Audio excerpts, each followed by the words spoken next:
Hi hello friends, ಎಲ್ಲರೂ ಹೇಗಿದ್ದೀರಾ? ಸುಮಧುರ ಕಿಚನ್ಗೆ ಸ್ವಾಗತ.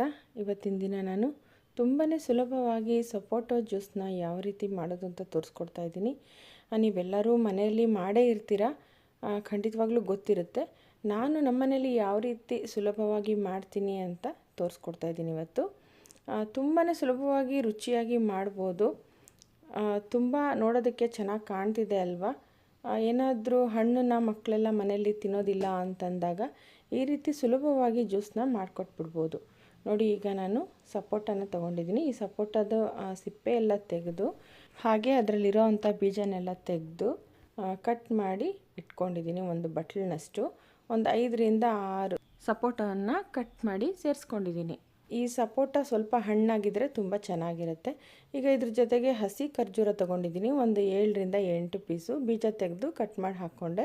ಹಾಗೆ ಬಾದಾಮಿನೂ ಸಹ ಕಟ್ ಮಾಡಿ ಒಂದು 4-5 ಬಾದಾಮಿ ಪೀಸ್ನ ಹಾಕ್ಕೊಂಡೆ. ಮತ್ತು ಗೋಡಂಬಿನೂ ಸಹ ಒಂದು 4-5 ಪೀಸ್ ಹಾಕ್ಕೊಂಡಿದ್ದೀನಿ. ಈ ಡ್ರೈ ಫ್ರೂಟ್ಸು ನೀವು ಜಾಸ್ತಿ ಕಡಿಮೆ ಮಾಡ್ಕೋಬೋದು, ಇಷ್ಟೇ ಅಂತೇನಿಲ್ಲ. ಬೇಕಾದರೆ ಹಾಕ್ಕೊಳ್ಳಿ, ಇಲ್ಲ ಅಂತಂದರೆ ಸ್ಕಿಪ್ ಮಾಡಿದ್ರೂ ತೊಂದರೆ ಇಲ್ಲ. ಈಗ ಜೇನುತುಪ್ಪನ ನಾನು ಹಾಕೋತಾ ಇದ್ದೀನಿ 1 ಸ್ಪೂನಷ್ಟು.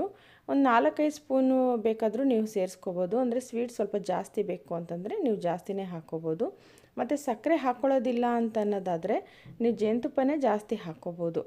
ಈಗ ನಾನು 1 ಗ್ಲಾಸ್ನಷ್ಟು ಹಾಲು, ಅಂದರೆ ಕಾಯಿಸಿ ಆರಿಸಿರೋ ಅಂಥ ಹಾಲನ್ನು ನಾನು ಸೇರಿಸಿದ್ದೀನಿ. ಸೇರಿಸ್ಬಿಟ್ಟು ಒಂದು ಸಾರಿ ಗ್ರೈಂಡ್ ಮಾಡಿಕೊಂಡೆ.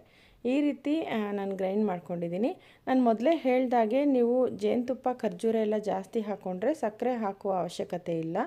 ಜೇನುತುಪ್ಪ ತುಂಬ ಹೀಟಾಗಿರೋದ್ರಿಂದ ನಾನು ಒಂದು 2-3 ಟೇಬಲ್ ಸ್ಪೂನಷ್ಟು ಸಕ್ಕರೆನ ಸೇರಿಸ್ಕೊತಾ ಇದ್ದೀನಿ. ಇಷ್ಟಪಡೋರು ನೀವು ಜೇನುತುಪ್ಪನೇ ಹಾಕ್ಕೋಬೋದು.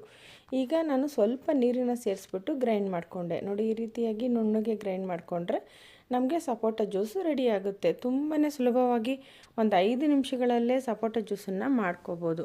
ಈಗ ನಾನು ಒಂದು ಗ್ಲಾಸ್ಗೆ ಸರ್ವ್ ಮಾಡ್ತಾಯಿದ್ದೀನಿ.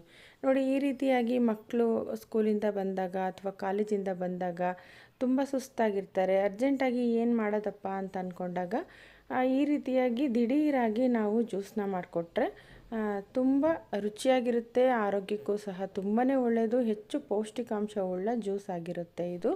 ಹಾಗೆ ಫ್ರೆಂಡ್ಸ್, ವೆಯ್ಟ್ ಲಾಸ್ ಮಾಡ್ಕೋತಾ ಇದ್ದೀನಿ ಅನ್ನೋರು, ಅಂದರೆ ಡಯೆಟ್ನಲ್ಲಿ ಇದ್ದೀನಿ ಅಂತ ಅನ್ನೋರಾದರೆ ಈ ಸಪೋಟ ತಿನ್ನೋ ಹಾಗಿಲ್ಲ. ಯಾಕಂದರೆ ಅದರಲ್ಲಿ ಸಿಹಿ ಅಂಶ ಜಾಸ್ತಿ ಇರೋದ್ರಿಂದ ಸ್ವಲ್ಪ ಅವಾಯ್ಡ್ ಮಾಡಿದ್ರೇ ಒಳ್ಳೆಯದು. ಈಗ ಜ್ಯೂಸ್ ಗ್ಲಾಸ್ಗೆ ಸರ್ವ್ ಮಾಡಿದ್ಮೇಲೆ ಸ್ವಲ್ಪ ಅಲಂಕಾರಕ್ಕಾಗಿ ನಾನು ಬಾದಾಮಿ ಮತ್ತು ಗೋಡಂಬಿನ ಪೀಸ್ಗಳು ಮಾಡಿ ಸರ್ವ್ ಮಾಡ್ತಾ ಇದ್ದೀನಿ. ತುಂಬ ಸುಲಭವಾಗಿಯೇ ಮಾಡ್ಕೊಳ್ಬೋದು, ತುಂಬಾ ರುಚಿಯಾಗಿರುತ್ತೆ.